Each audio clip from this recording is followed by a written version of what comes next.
A very warm hello to each one of you. मेरा नाम हरकीरत कौर है और मैं एक एस्पायरिंग काउंसलिंग साइकोलॉजिस्ट हूँ और एक ग्राफोलॉजिस्ट हूँ। मैं रांची से हूँ। सबसे पहले मैं थैंकफुल हूँ कि मुझे आज ये अपॉर्चुनिटी मिली है इस प्लेटफॉर्म पे आप सबके साथ अपने लाइफ एक्सपीरियंसेस शेयर करने की। एंड आई जस्ट होप कि मेरी ये जर्नी इंस्पायरिंग हो। To begin with it, I was a good student. मैंने अकाउंटेंसी ऑनर्स ऑप्ट करके ग्रेजुएशन किया and I was a gold medalist in accountancy. Masters pursue करना चाहती थी पर कर नहीं पाई क्योंकि उस एरा में एक माइंडसेट था कि सर्टेन एज में शादी हो जानी चाहिए। मेरी भी शादी हो गई। शादी जिस घर में हुई वहाँ पर मेरी मदर इन लॉ नहीं थी, तो एब्सेंस ऑफ लेडी के करके थोड़ा टाइम एंड डिवोशन ज़्यादा रिक्वायर्ड था। शादी के 1 साल के बाद मेरा बेटा हुआ। मल्टीपल रोल्स प्ले करने लग गई अपनी बेस्ट कैपेसिटी में, as a mother, as a housewife, as a daughter in law. And I was very happy playing these roles.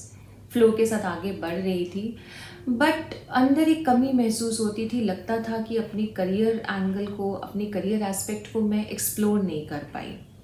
Social media पे जब फ्रेंड्स और क्लासमेट्स के साथ कनेक्ट किया तो उनकी सक्सेस स्टोरीज, उनके अचीवमेंट्स देखे तो लगता था कि अगर मैंने अपना करियर परस्यू किया होता तो मेरी लाइफ कैसी होती। तो ऐसे ही एक दिन मैंने monster.com पे अपना रेज्यूमे डाल दिया। रेज्यूमे डालने के 1 साल के बाद मुझे एक रेप्यूटेड इंटरनेशनल स्कूल से कॉल आई। उस टाइम पे मेरे बेटे ने स्कूल स्विच किया था। मैं जानती थी कि मैं ये अपॉर्चुनिटी नहीं ले सकती थी, तो मैं बहुत डिसहार्टेंड हो गई। बट मेरे हस्बैंड ने मुझे पुश किया and he told me why don't you go for the interview. मैं इंटरव्यू के लिए गई, मैं सिलेक्ट हो गई, बट उस टाइम पे मेरी प्रायोरिटी मेरा बेटा था। So I knew I couldn't take that chance. तो I said a no as I was about to leave. जो सर थे उन्होंने मुझे रोका and he told me, ma'am why don't you think about it again. I think you are doing a mistake. Opportunities don't knock your door every day. So I was taken back by his words. लेकिन for the moment I said him कि sir it's not the case with me and I left. But his words kept haunting me. मुझे ऐसे लगने लग गया कि मैंने mistake कर दी है, अब मुझे और अपॉर्चुनिटीज़ नहीं मिलेंगी।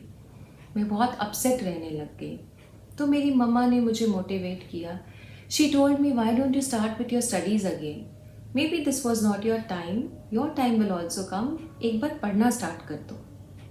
So I came across graphology and after 13 years of my marriage मैंने graphology का कोर्स किया।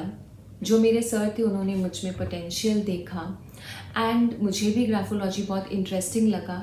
ही guided me, he told me to work to practise graphology as a freelancer and he told me कि तुम साथ साथ में अपनी मास्टर्स परस्यू करो साइकोलॉजी में। तो मेरा जो इनर सर्कल था, मेरी फ्रेंड्स, मेरी family, they came to know that Harkirat is practicing as a graphologist. They carry forwarded my name. मेरे पास क्लाइंट्स आने लग गए। स्टार्टअप था, बहुत ज़्यादा क्लाइंट्स तो नहीं आते थे, एक दो ही हैंड राइटिंग एनालिसिस करने को मिली। I was also not very confident, लेकिन जब मैंने एनालिसिस किया, उनसे फीडबैक लिया, they were satisfied with my work. मेरा भी कॉन्फिडेंस बूस्ट हुआ।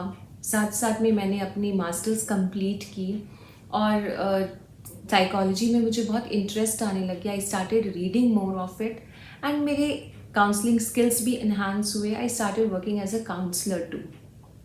अभी मैं Doon therapeutic centre doctor Pratibha Sharma के अंदर इंटर्नशिप कर रही हूँ। लास्ट वीक की बात है कि इंटर्नशिप के दौरान I came across a patient. She is a 46 years old lady and she has been diagnosed with bipolar disorder.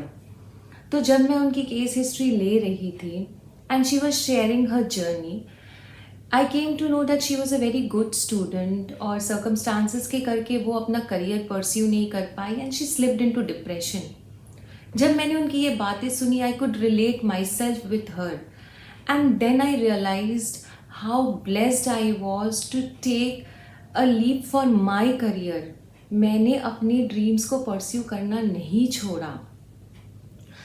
So this is what I want to say is कि it's never late. अगर आप अपना career 30s में नहीं pursue कर पाए, कोई बात नहीं है, आप 40s में परस्यू कर सकते हो. अगर आप 40s में नहीं परस्यू कर पाए, आप 50s में परस्यू कर सकते हो. There are people who are pursuing their career in their 80s. It's never late. So as I conclude, I hope my journey makes you believe in yourself and your dreams. हम सब ने tortoise की story सुनी है, कैसे वो consistently अपनी गोल की तरफ बढ़ता रहा. हमको भी बस यही करना है, अपने गोल की तरफ बढ़ते रहना है. And hope is the string which keeps you motivated, which keeps you moving. Just take the leap above the barriers of your mind and pave your own way to your dreams. All the best.